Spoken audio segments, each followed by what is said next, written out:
ಜನಪ್ರತಿನಿಧಿಗಳು ಅಧಿಕಾರಿಗಳು ಅಧ್ಯಯನದ ಹೆಸರಿನಲ್ಲಿ ವಿದೇಶ ಪ್ರವಾಸ ಮಾಡಿ ಸರ್ಕಾರದ ಬೊಕ್ಕಸಕ್ಕೆ ನಷ್ಟ ಮಾಡುವುದು ಇತ್ತೀಚೆಗೆ ಕಾಮನ್ ಆಗಿದೆ.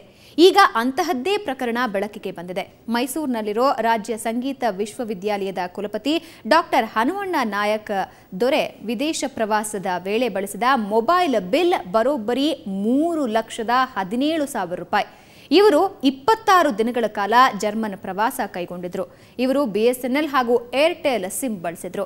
2001ರ ಡಿಸೆಂಬರ್ನಲ್ಲಿ ಉಪನ್ಯಾಸ ನೀಡುವ ಸಲುವಾಗಿ ಕುಲಪತಿಗಳು ಜರ್ಮನ್ಗೆ ತೆರಳಿದ್ರು. ನಿಮ್ಮ ವೆಚ್ಚದಲ್ಲಿ ಹೋಗುವಂತೆ ಸರ್ಕಾರ ಸೂಚಿಸಿತ್ತು. ಆದರೆ ಕುಲಪತಿಗಳ ವೆಚ್ಚವನ್ನ ಸರ್ಕಾರವೇ ಭರಿಸಿತು.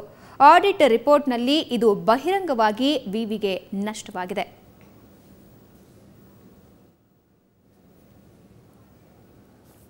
ಈ ಬಗ್ಗೆ ಮತ್ತಷ್ಟು ಮಾಹಿತಿ ಪಡೆಯೋಣ ನಮ್ಮ ಪ್ರತಿನಿಧಿ ಸೋಮಶೇಖರ್ ಅವರಿಂದ. ಸೋಮಶೇಖರ್, ವಿದೇಶ ಪ್ರವಾಸ ಅಂತೂ ಮಾಮೂಲಿ ಆಗ್ಬಿಟ್ಟಿದೆ ಇತ್ತೀಚಿನ ದಿನದಲ್ಲಿ ಜನಪ್ರತಿನಿಧಿಗಳು ಮತ್ತೆ ಅಧಿಕಾರಿಗಳು.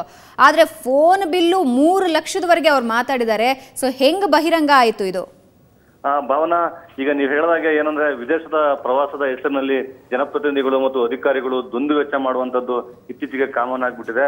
ಯಾಕೆಂದ್ರೆ ಅಲ್ಲಿ ಹೋಗುವಂತದ್ದು ಈಗ ಏನು ಪ್ರವಾಸದ ವೆಚ್ಚವೇ ಬಹಳಷ್ಟು ದುಂದು ವೆಚ್ಚ ಆಗ್ತದೆ ಅನ್ನುವಂಥದ್ದು ಒಂದು ಮಾತು ಕೇಳ್ಬಂದ್ರೆ, ಅಲ್ಲಿ ಇವರೇನು ಸ್ವಂತ ಖರ್ಚು ಮಾಡುವಂಥದ್ದು, ಮೊಬೈಲ್ ಬಳಸುವಂಥದ್ದು, ಇದರಿಂದಾಗಿ ಸರ್ಕಾರದ ಬೊಕ್ಕಸಕ್ಕೆ ಸಾಕಷ್ಟು ಖರ್ಚುಗಳಾಗ್ತಾ ಇದೆ ಅನ್ನುವಂಥದ್ದು ಏನು ಮೈಸೂರಿನ ಸಂಗೀತ ವಿಶ್ವವಿದ್ಯಾನಿಲಯದ ಕುಲಪತಿಗಳು ಏನು ಜರ್ಮನ್ ಪ್ರವಾಸಕ್ಕೆ ಹೋಗಿರ್ತಾರೆ. ಅದು ಏನು ಅಂದ್ರೆ 2011 ನವೆಂಬರ್ ಅಲ್ಲಿ ಹೋಗಿರ್ತಾರೆ. 26 ದಿನಗಳ ಕಾಲ ಅವರು ಜರ್ಮನ್ ನಲ್ಲಿ ಗೆಸ್ಟ್ ಲೆಕ್ಚರಿಂಗ್ ಕೊಡ್ತಾರೆ.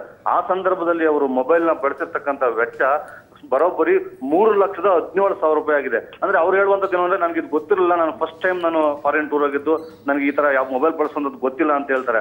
ಆದ್ರೆ ಸರ್ಕಾರ ಆ ಸಂದರ್ಭದಲ್ಲಿ ತಮ್ಮ ಸ್ವಂತ ಖರ್ಚಿನಲ್ಲಿ ಹೋಗ್ಬೇಕು ಅಂತ ಹೇಳಿ ಅವ್ರಿಗೆ ಅನುಮತಿಯನ್ನ ಕೊಟ್ಟಿತ್ತು.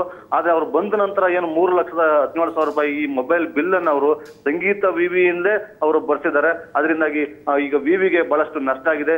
ಇದು ಈ ಪ್ರಕರಣ ಬಯಲಾಗಿದ್ದು ಇತ್ತೀಚೆಗೆ ಏನು ಆಡಿಟ್ ರಿಪೋರ್ಟ್ ಬಂದಂತ ಆಡಿಟ್ ರಿಪೋರ್ಟ್ ನಲ್ಲಿ ಇದು ಸ್ಪಷ್ಟವಾಗಿ ಬೆಳಕಿಗೆ ಬಂದಿದೆ. ಭಾವನಾ.